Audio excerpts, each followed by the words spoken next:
Nuevamente bienvenidos compañeros a esta sección de aprendizaje, un video corto para aclarar el desarrollo de la guía diagnóstica que vamos a estar realizando en las primeras 3 secciones de clase. Vamos a hablar un poco acerca de una figura tridimensional, vamos a hablar de una figura en 3 dimensiones muy específica llamada cilindro. Esto lo hago con el objetivo de transversalizar el pensamiento geométrico dentro de nuestra estructura de aprendizaje. Un cilindro básicamente se conforma de 2 tapas, esas 2 tapas son circulares, y una región que conforma o está conjunta a esas 2 tapas, que tenemos un cilindro. Los cilindros tienen varias características, tienen un radio, que es esta longitud, y tienen una altura, que es esta longitud. La figura es en 3 dimensiones porque tiene largo, ancho y profundidad. Por eso decimos que la figura está enmarcada en 3 dimensiones. Lo interesante de este cilindro para el desarrollo de la guía es que permite establecer la forma correcta de cómo se construye para tener un pensamiento más crítico acerca de la solución de este cilindro y cómo se arma. Básicamente, para nosotros armar un cilindro necesitamos una figura estructural de la siguiente manera. Tenemos acá esta figurita. Esta figurita que nosotros vemos acá es la forma como se construye este cilindro. Así se construye. ¿Qué es lo que debo considerar? Que cuando yo doblo este rectángulo, lo doblo, ¿sí?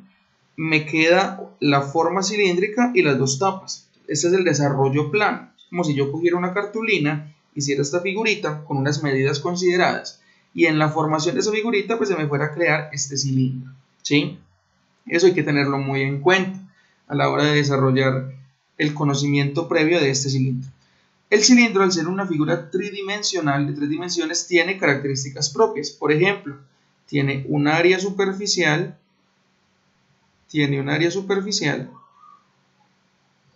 y tiene un volumen o una capacidad. El área superficial debemos de entenderlo todos nosotros como la región, la forma, ¿sí?, que se necesita, todo este espacio, toda esta región que se necesita para la construcción del cilindro. Esa es la parte de área superficial. Es como si yo necesitara generar un cilindro con tela, y entonces ¿cuánta tela requiero yo para cubrir todo el cilindro? Eso sería el área superficial, todo este espacio.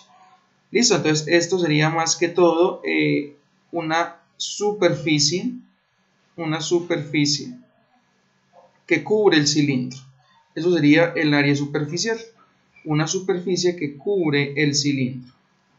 Y por lo tanto, el área superficial siempre se va a medir en unidades cuadradas, porque es una superficie, es un área, siempre se va a medir en unidades cuadradas. ¿Qué unidades? Dependiendo de las que me dé el problema, centímetro cuadrado, kilómetro cuadrado, metro cuadrado, decímetro cuadrado. Y también vamos a hablar entonces de un volumen. El volumen es simplemente el espacio que ocupa el cuerpo, el espacio que ocupa ese cuerpo, o que ocupa la figura, ¿cierto? El espacio que ocupa, en este caso el cilindro. Para el volumen vamos a tener unidades de medida cúbicas, o sea, unidades elevado a la 3. Va a depender también del problema, centímetro a la 3, metro a la 3, también decimos metro al cubo o centímetro al cubo, dependiendo de las unidades que me plantee el problema. Tanto el área superficial como el volumen tienen unas expresiones que son expresiones algebraicas, porque dependen de coeficientes, parte literal, exponente, como lo habíamos platicado en el video anterior. ¿Cuáles son esas fórmulas? Entonces, para el área superficial, nosotros tenemos lo siguiente. 2pi, pi es el número irracional que ustedes trabajaron en grado octavo, 2pi por el radio al cuadrado, más 2pi por r por h. H es la altura, en este caso h será esta longitud de acá, que va de este punto a este punto. Ese es el área superficial. Luego en clase, no se la vayan a perder el encuentro sincrónico, vamos a explicar el de dónde, el por qué aparece esta ecuación, para que haya una profundidad en ese conocimiento. Vamos a explicar el paso a paso, cómo se obtiene, por qué se obtiene a partir de este desarrollo plano. Entonces, les recomiendo que no falten a la clase. Y para el volumen tenemos la siguiente expresión. Pi, ya saben que pi es el número irracional que aparece de la circunferencia. También vamos a ver una clase para esto. Pi por el radio al cuadrado por la altura. Pues con estas dos ecuaciones, porque son ecuaciones, pero al mismo tiempo son expresiones algebraicas, porque cumplen parte literal y variable, o la parte de coeficiente, son expresiones algebraicas, vamos a usarlas para desarrollar el último puntico de la guía, que sería la transversalización con ese pensamiento geométrico.